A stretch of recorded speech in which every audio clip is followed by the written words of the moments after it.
Folks, there's a content creator who does interviews with his MAGA parents.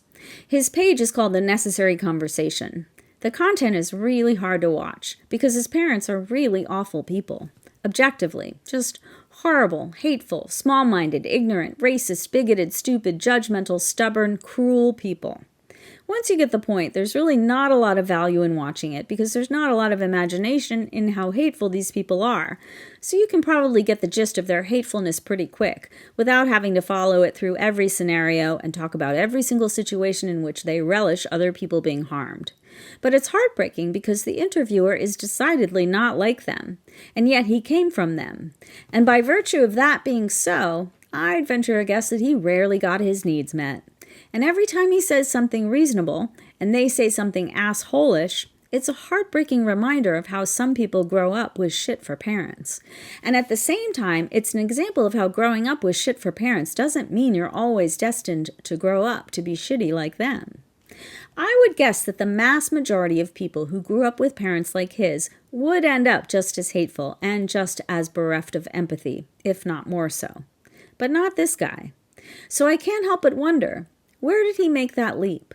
Was he just born empathetic enough to withstand those awful kinds of influences? Or somewhere along the way did he consistently have other empathetic people in his life outside of the home? If you think about it, the entire MAGA/Heritage Foundation dastardly model is based on people being insulated. They don't want kids going to school. They don't want women going to work. They don't want anyone going to college. They want you at home and at church. And if you don't find an empathetic model in those places, well, you're shit out of luck.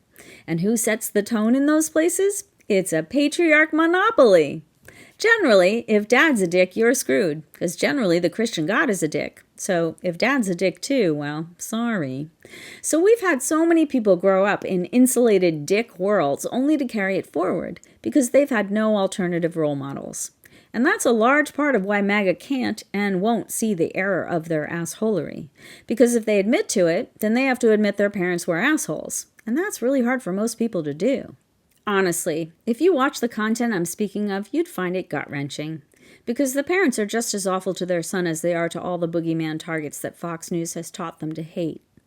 Their poor son had cancer, for God's sake. And when he brought it up relative to how Trump is defunding cancer research, his mom accused him of using the cancer card. No joke.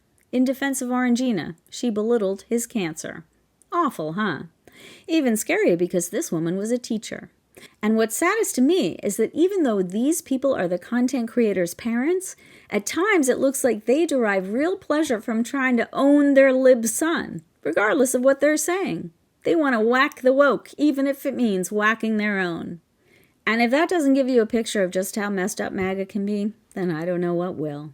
Well, to the MAGA folks who have no idea how lucky they are to have a son who ended up being a really nice person in spite of them, I hope you have the day you deserve.